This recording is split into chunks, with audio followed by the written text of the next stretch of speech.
Bonjour, donc mon nom est Vincent de Brouwer. J'ai passé les 60 ans et je suis responsable de l'antenne belge de Lita.co.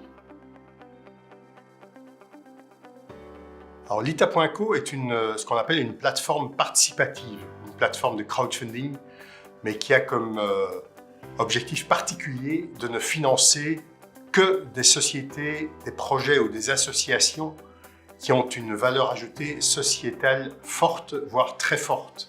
On exclut toutes les autres sociétés.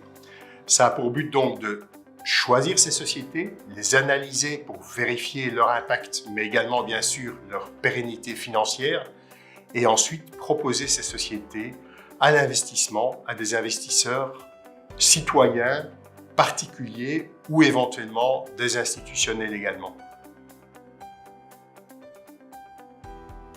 Alors, la raison principale pour laquelle je travaille chez Lita, et ça depuis 3 ans maintenant, c'est que j'ai fait une partie de ma carrière, en tout cas dans le secteur bancaire traditionnel, que j'en connais les forces, mais j'en connais surtout les faiblesses et je dirais les péchés, si je peux m'exprimer ainsi.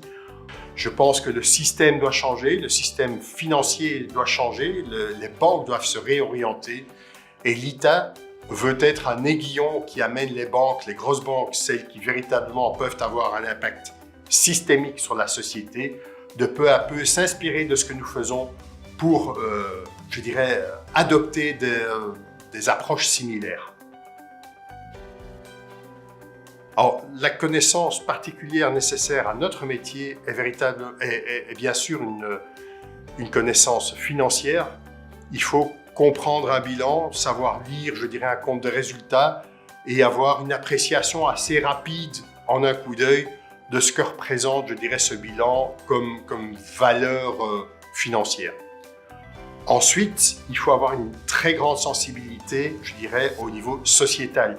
Et il faut véritablement être animé personnellement par l'envie de changer la société et de participer à un changement systémique.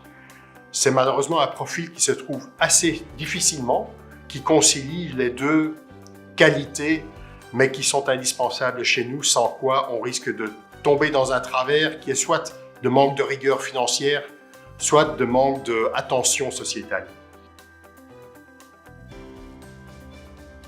Bien sûr, l'avenir de mon métier, je l'imagine en rose parce que je pense qu'il est appelé à se développer et à être imité par les grands acteurs du monde de la finance. C'est en ça vraiment que je suis motivé, c'est que j'ai l'impression d'être dans une position de précurseur, même si ce n'est pas toujours facile, même si par moments on a des déceptions, globalement c'est quand même très motivant parce que véritablement pour moi, c'est un métier d'avenir. Le parcours doit d'abord être un parcours personnel de quelqu'un qui véritablement a intégré les besoins de changement de société. En plus, très clairement, on aime bien avoir des gens qui ont déjà une première expérience dans le secteur financier, même si je pense que quelqu'un qui est volontaire peut assez rapidement l'obtenir sur le terrain et au travers d'un stage éventuellement chez nous d'abord, utiliser le stage comme marchepied pour obtenir un contrat à durée indéterminée.